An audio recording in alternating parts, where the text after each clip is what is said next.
Hello दोस्तों, स्वागत है आप सभी का आपके अपने YouTube channel white page exam पर। तो दोस्तों मैं हूं साजिद और आज फिर मैं स्वागत करता हूं आपका एक और नई वीडियो में। दोस्तों आज की जो वीडियो का टाइटल और थंबनेल आप सभी देख चुके होंगे। दोस्तों आज हम बात करते हैं क्लास 10 सामाजिक विज्ञान, जिसे आप SST बोलते हो, इंग्लिश में हम इसे सोशल साइंस भी बोल देते हैं। दोस्तों आज हम इसका चैप्टर नंबर 3 करेंगे, नागरिक शास्त्र। यानी दोस्तों चैप्टर नंबर 3 होगा नागरिक शास्त्र के अंदर होगा और लोकतंत्र और विविधता। लोकतंत्र और विविधता वाला चैप्टर दोस्तों हम बहुत ही बारीकी से समझेंगे और इससे रिलेटेड क्वेश्चन भी करेंगे। तो दोस्तों वीडियो शुरू करने से पहले जो चैनल पर नए हो चैनल को कर दो सब्सक्राइब और इस वीडियो को कर दो अपने दोस्तों तक जरूर शेयर। तो दोस्तों शुरू करते हैं आज की हम अपनी क्लास। और दोस्तों हाँ, वीडियो शुरू करने से पहले जो चैनल पर नए हो एक प्यारा सा कमेंट जरूर करके जाना और वीडियो को लाइक शेयर और हमारे चैनल को सब्सक्राइब करके जरूर जाना। तो दोस्तों यूपी बोर्ड एग्जाम 2023 आप सभी जानते हैं कि यूपी बोर्ड की जो परीक्षाएं हैं दोस्तों 16 फरवरी से स्टार्ट होने वाली है दोस्तों। तो दोस्तों आप अपनी यानी कहना शाहरुख खान का कि आप अपनी कुर्सी की पेटी बांध लीजिए कि आपकी जो परीक्षाएं हैं 16 फरवरी से स्टार्ट होने वाली है। और हमारी यानी क्लास 10th होगी है और सामाजिक विज्ञान और SST, यानी क्लास 10 सामाजिक विज्ञान और SST की आज हम कंप्लीट में बात करूंगा दोस्तों। इसमें चैप्टर नंबर 3 होगा नागरिक शास्त्र, लोकतंत्र और विविधता। लोकतंत्र और विविधता से रिलेटेड मैं आज आपको संपूर्ण जानकारी दूंगा दोस्तों और इससे बनने वाले क्वेश्चन भी मैं आज आपके सामने हल कराऊंगा। तो लोकतंत्र और विविधता दोस्तों सभी क्वेश्चंस 2012 से 2023 तक बोर्ड परीक्षा में आए हैं। दोस्तों वे क्वेश्चन लेकर आ रहा हूं तो जो 2012 से लेकर 2022 तक यानी पिछले 10 सालों में प्रीवियस क्वेश्चन है दोस्तों, जो आपकी परीक्षा के लिए रामबाण साबित होंगे। तो दोस्तों 2012 से 2022 तक की बोर्ड परीक्षा में आए हुए क्वेश्चन है। टारगेट दोस्तों हाँ, यानी हमारे चैनल पर कक्षा 10 और कक्षा 12 के कंप्लीट सिलेबस की तैयारी कराई जा रही है, वो भी चैप्टर वाइज। कक्षा 10 कक्षा 12 के कंप्लीट सिलेबस की तैयारी कराई जा रही है चैप्टर वाइज। तो दोस्तों अगर आप कक्षा 10 या कक्षा 12 में हैं तो आप चैनल को जरूर सब्सक्राइब करके रखें, बेल आइकन को भी दबा दें। और दोस्तों हाँ, हम इस वीडियो को अपने दोस्तों तक जरूर शेयर करते जो दोस्त तुम्हारे कक्षा 10 में हो या 12 में हो। तो दोस्तों यानी टारगेट 3 मार्च 2023 70 नंबर बिल्कुल पक्के। यानी दोस्तों हम 3 मार्च का टारगेट मान के चलते हैं। जो हमारा लास्ट पेपर है वो सामाजिक विज्ञान का ही होने वाला है और दोस्तों 3 मार्च को होगा। तो दोस्तों टारगेट 3 मार्च 2023 70 नंबर बिल्कुल पक्के आज आपके इस क्लास से होने वाले हैं। तो दोस्तों शुरू करते हैं आज की अपनी क्लास। अब प्रश्न नंबर 1 देखते हैं दोस्तों, उन तत्वों की विवेचना करो जो भारत की अनेकता में एकता का प्रदर्शन करते हैं। अब क्या कह रहा है दोस्तों, इसे समझिए। वो कह रहा है कि उन तत्वों की विवेचना करो जो भारत की अनेकता में एकता का प्रदर्शन करते हैं। यानी हमें उन तत्वों के बारे में बताना है जो भारत की अनेकता में एकता का प्रदर्शन करते हैं। यानी वे हैं तो अलग लेकिन भारत में एकता का प्रदर्शन करते हैं। तो दोस्तों 2019 और 2020 में पूछा गया, यानी उन तत्वों की विवेचना करो जो भारत की अनेकता में एकता का प्रदर्शन करते हैं, यानी जो भारत की अनेकता में एकता का प्रदर्शन करते हैं। दोस्तों 2019 और 20 में पूछा गया। तो दोस्तों भारत की अनेकता में एकता के तत्व निम्नलिखित हैं। यानी भारत की अनेकता में एकता के तत्व निम्नलिखित हैं, जिसमें हमारा पहला है कि सांस्कृतिक एकता। कौन सी हो सकती है? सांस्कृतिक एकता हो सकती है दोस्तों। दूसरे नंबर पर भाषा की एकता हो सकती है और धर्म की मध्य एकता। तो दोस्तों 3 तत्व ऐसे हैं जो भारत की अनेकता में एकता के तत्व हैं। तो दोस्तों ध्यान रखना किसने कहती है, उन तत्वों की विवेचना करो जो भारत की अनेकता में एकता का प्रदर्शन करते हैं। तो भारत की अनेकता में एकता का तत्व निम्नलिखित हैं। सांस्कृतिक एकता, भाषा की एकता, धर्मों की मध्य एकता। अब दोस्तों देखते हैं, यानी प्रश्न नंबर 2 क्या कह रहा है, व्यक्ति की गरिमा की अभिवृद्धि के संदर्भ में लोकतांत्रिक व्यवस्था का मूल्यांकन किस प्रकार से कर सकते हैं। दोस्तों क्या कह रहा है कि व्यक्ति की गरिमा की अभिवृद्धि के संदर्भ में, यानी व्यक्ति की गरिमा के अभिवृद्धि के संदर्भ में लोकतांत्रिक व्यवस्था का मूल्यांकन हम किस प्रकार से कर सकते हैं। 2020 में क्वेश्चन पूछा गया।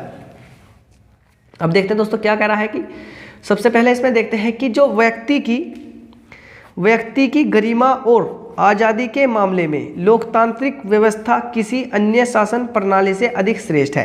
यानी व्यक्ति की गरिमा और आज़ादी के मामले में लोकतांत्रिक व्यवस्था किसी अन्य शासन प्रणाली से अधिक श्रेष्ठ है।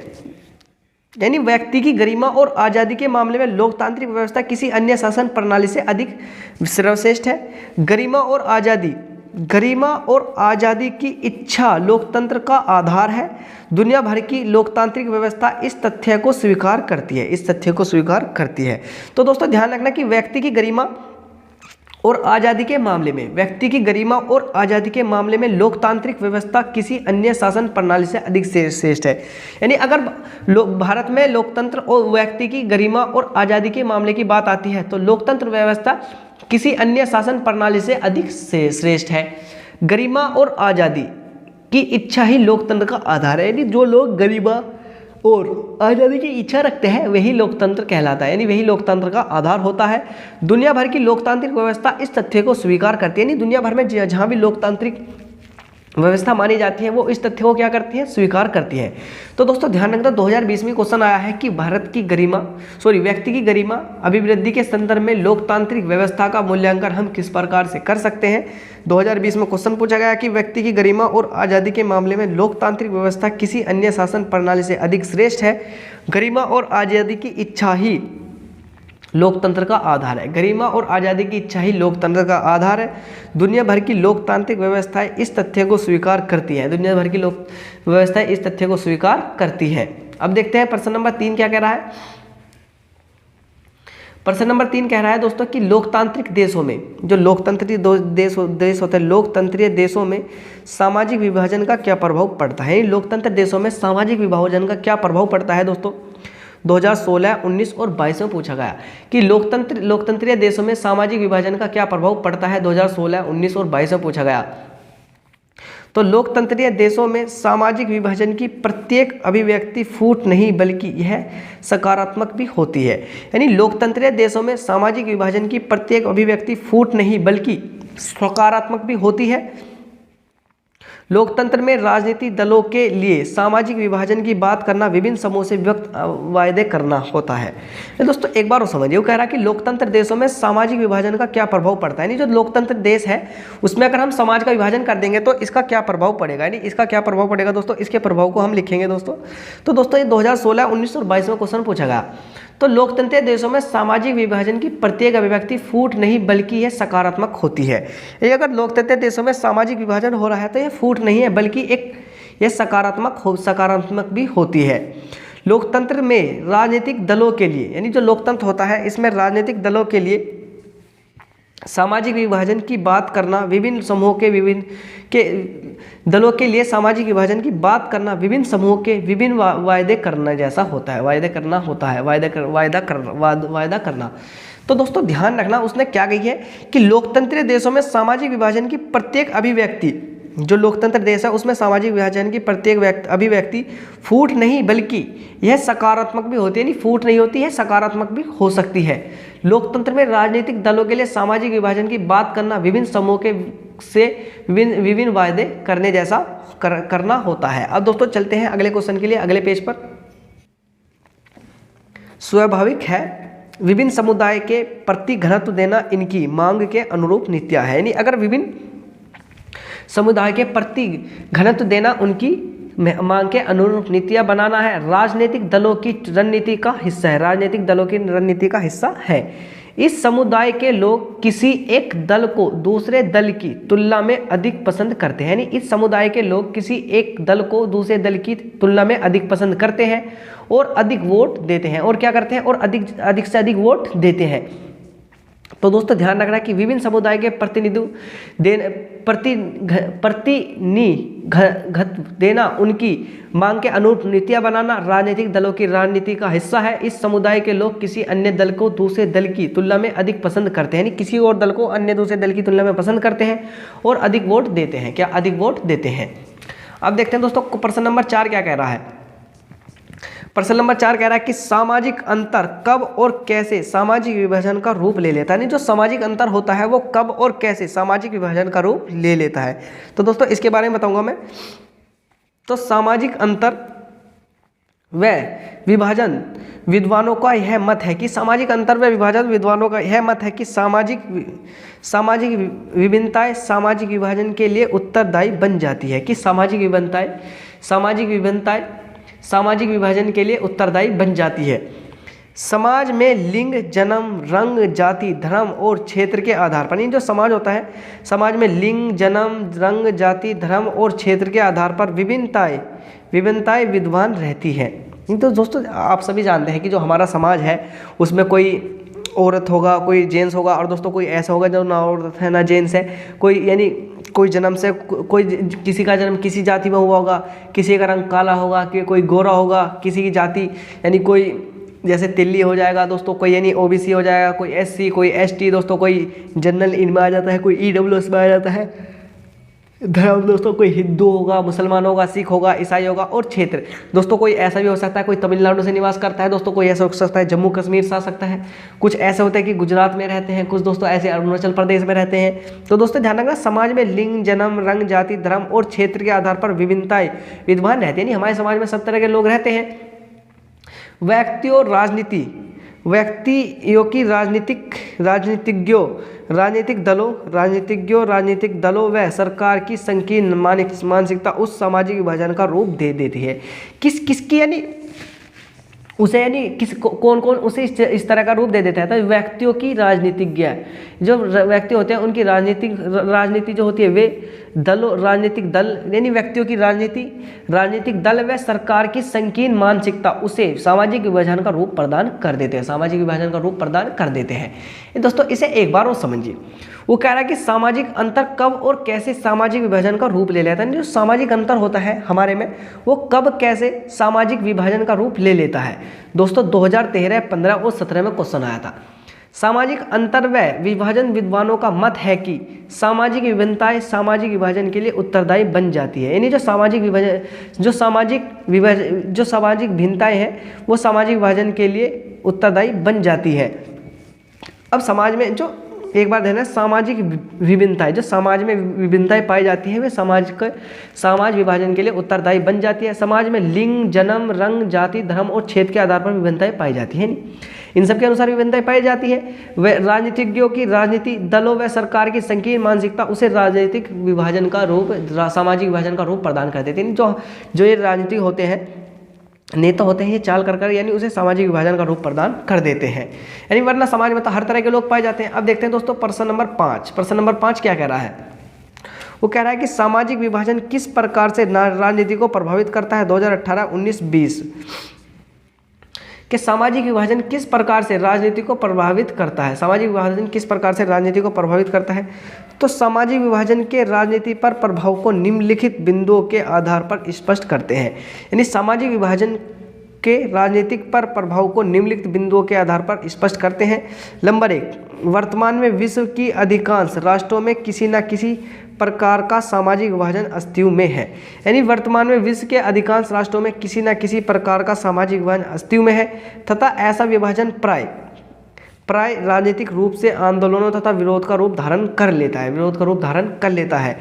यह भी देखा गया है कि सामाजिक विभाजन के आधार पर ही राजनीतिक दल तथा दबाव समूह का विभाजन हो जाता है।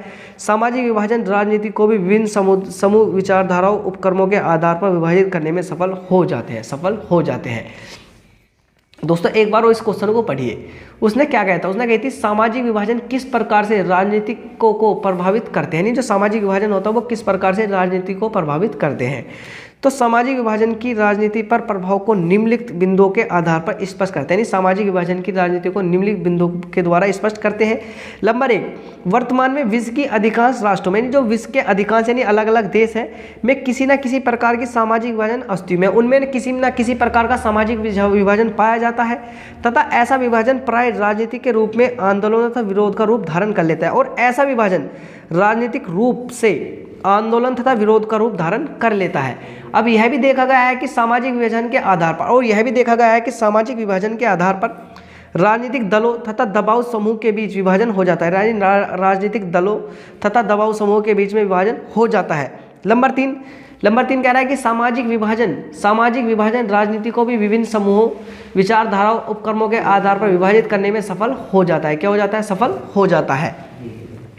अब दोस्तों यानी हमारा अंतिम क्वेश्चन देखते हैं, क्वेश्चन नंबर 6। इसके बारे में देखेंगे इस क्वेश्चन नंबर 6 क्या कह रहा है दोस्तों हमारा। क्वेश्चन नंबर 6 के बारे में मैं आपको बताऊंगा। तो दोस्तों प्रश्न नंबर 6 देखिए। प्रश्न नंबर 6 क्या कह रहा? वो कह रहा है कि सामाजिक भेदभाव का आशय क्या है, इसके कारण वह इसे समाप्त करने के 2 उपाय भी लिखो। 2020 और 22 में पूछा गया दोस्तों कि सामाजिक भेदभाव का क्या है, नहीं सामाजिक भेदभाव क्या है, इसका क्या कारण है, इसे हम समाप्त कैसे कर सकते हैं, और इसके 2 उपाय लिखो, इसके 2 उपाय लिखो। तो दोस्तों सबसे पहले देखते हैं कि सामाजिक भेदभाव का नहीं सामाजिक भेदभाव क्या होता है। सामाजिक भेदभाव से आशय शारीरिक बनावट, वर्ग, धर्म, लिंग, जाति के आधार पर व्यक्तियों से भेदभाव करना होता है। यानी सामाजिक भेदभाव सीधी सी बात है कि तू SC से है, तू ST से है, तू जनरल से है, तू OBC से है, तू SC से है, इस तरह से हम जाति में भेद कर देते हैं। तू लड़का है, तू औरत है, तू क्या नाम लिख रहा है, तू तीसरे नंबर का जेंडर है दोस्तों, किन्नर जो किन्नर होते हैं उन यानी इस तरह से उनके लिंग से कर देते हैं, जाति से कर देते हैं दोस्तों, और धर्म से कर देते हैं। तू हिंदू है, तू मुस्लिम है, तू सिख है, तू ईसाई है दोस्तों, बनावट से कर देते हैं दोस्तों। अगर आप जाएंगे सिक्किम की तरफ जाएंगे तो दोस्तों वहाँ कुछ लोग ऐसे पाए जाते हैं जो चाइना की बनावट के आधार की तरह से होते हैं, लेकिन ऐसा नहीं करना चाहिए। अब वो कह रहा है कि सामाजिक भेदभाव से आशय शारीरिक बनावट, यानी सामाजिक भेदभाव जो होता है वो शारीरिक से आशय शारीरिक जो हमारी शरीर की बनावट होती है उससे होता है। जो वर्ग से, यानी हम कौन से वर्ग से बिलोंग करते हैं, कौन से धर्म से आते हैं, हमारा यह लिंग क्या है, जाति के आधार पर हम व्यक्ति से भेदभाव करते हैं, जाति के आधार पर व्यक्ति से भेदभाव करते हैं। अब सामाजिक भेदभाव के कारण देखते हैं क्या हो सकते हैं। किसी भी समाज में सामाजिक भेदभाव अधिकतर जन्म पर आधारित होता है। यानी अगर हम किसी भी समाज की बात करते हैं तो जो उसमें सामाजिक भेदभाव होगा वो अधिकतर कहाँ, जन्म पर आधारित होता है। तो दोस्तों ध्यान रखना, किसी भी देश में सामाजिक विभाजन यानी सामाजिक भेदभाव होता है अधिकतर जन्म पर आधारित होता है, यानी जन्म से संबंधित होता है। शिक्षा, व्यवसाय, संस्कृति भी सामाजिक भेदभाव का एक बड़ा कारण हो सकती है। शिक्षा भी, व्यवसाय भी, संस्कृति भी एक सामाजिक भेदभाव का एक बड़ा कारण हो सकता है। तो दोस्तों इसके भेदभाव के कारण देख लिए, किसी भी समाज में सामाजिक भेदभाव अधिकतर जन्म पर आधारित होता है। किसी भी समाज में सामाजिक भेदभाव अधिकतर कहाँ, अधिकतर जन्म पर आधारित होता है। शिक्षा, व्यवसाय, संस्कृति, जो शिक्षा है, व्यवसाय है, संस्कृति भी सामाजिक भेदभाव का एक बड़ा कारण है। अब देखते हैं सामाजिक भेदभाव समाप्त करने के उपाय, यानी सामाजिक भेदभाव को हम किस तरह से समाप्त कर सकते हैं। सांस्कृतिक विभिन्नताओं के भेद को जन सामान्य को समझाना होगा और उनमें एकता का भाव जागृत करना होगा। तो दोस्तों ध्यान रखना, सामाजिक भेदभाव समाप्त करने के उपाय, नहीं सामाजिक भेदभाव को हम किस तरह से दूर कर सकते हैं। तो सांस्कृतिक विभिन्नताओं के भेद को जन सामान्य को समझाना, यानी सांस्कृतिक विभिन्नताओं के भेद को जन सामान्य को समझाना होगा और उनमें एकता का भाव जागृत करना होगा। जो हमारी सांस्कृतिक विभिन्नताएं के भेद को जन सामान्य को समझाना होगा और उनमें एकता का भाव जागृत करना होगा। इन जो हमारी सांस्कृतिक भेद है उनको, यानी जो हमारे वर्ग हैं, यानी जो हमारे आम इंसान हैं उनको इस बात को सामान्य वर्ग को समझाना होगा और उनमें एकता का, और जो हिंदू है, मुस्लिम है, सिख है, ईसाई है, सबको एक जगह लाना होगा। भेदभाव यानी एकता का भाव जागृत करना होगा। नंबर 2, लोकतंत्र की गड़बड़ियों को पहचान कर उनका समाधान करना होगा। यानी जो भी हमारे लोकतंत्र में जो भी गड़बड़ियाँ हैं उनकी कमियों को पहचान कर उनका संविधान करने से, यानी उनका समाधान करने से हम सामाजिक भेदभाव को समाप्त कर सकते हैं। तो दोस्तों मैंने आपको सामाजिक भेदभाव के यानी आशय क्या, यानी किस तरह से सामाजिक भेदभाव उत्पन्न होता है, उसके बाद में इसका हम किस तरह से कारण, यानी ये इसके क्या क्या कारण हो सकते हैं, फिर सामाजिक भेदभाव को समाप्त करने के उपाय भी मैंने आपको इस वीडियो के अंदर बता दिए। तो दोस्तों यानी यह थी हमारी नागरिक शास्त्र को लेकर वीडियो। आई होप कि आपको दोस्तों क्लास बहुत ही अच्छी लगी होगी। दोस्तों अगर आपको क्लास अच्छी लगी हो तो आप एक प्यार सा कमेंट बॉक्स में कमेंट करके बता देना कि आपको कैसी लग रही है क्लास। और दोस्तों अगर आपको यानी यह वीडियो और भी ज़्यादा अच्छी लगे तो आप हमारे चैनल को सब्सक्राइब और वीडियो को लाइक और शेयर भी करते हैं। और दोस्तों हाँ, अगर आप कक्षा 10 या कक्षा 12 में हैं तो आप हमारे चैनल को जरूर सब्सक्राइब करके रखें, क्योंकि आपके लिए हम दिन रात मेहनत कर रहे हैं दोस्तों, आपको टॉपर बनाने के लिए। तो दोस्तों आप और भी इस तरह की वीडियो देख सकते हैं। मैं उन सभी वीडियो की प्लेलिस्ट का लिंक डिस्क्रिप्शन में दे दूँगा, आप जाकर वहाँ से वीडियो डाउनलोड भी कर सकते हैं, देख भी सकते हैं, अपने दोस्तों तक भी जरूर शेयर कर सकते हैं जो कक्षा 10 और कक्षा 12 में है। तो दोस्तों यानी इसी तरह से हमारे साथ बने रहिए और इसी तरह जुड़े रहिए दोस्तों। हम आपको बोर्ड परीक्षा में एक अच्छी खासी सफलता दिलाएंगे, जिससे आपके नंबर और भी अच्छे आएंगे। तो दोस्तों अगर आपको किसी और टॉपिक पर वीडियो चाहिए तो दोस्तों आप मुझे कमेंट करके बोल देना कि सर हमें भी या भैया इस टॉपिक पर वीडियो प्रोवाइड कराइए, तो दोस्तों हम उस टॉपिक पर वीडियो प्रोवाइड कराने की पूरी कोशिश करेंगे। तो दोस्तों मिलते हैं और किसी वीडियो में, तब तक वीडियो देखने के लिए आप सभी दोस्तों का दिल से बहुत ज़्यादा धन्यवाद।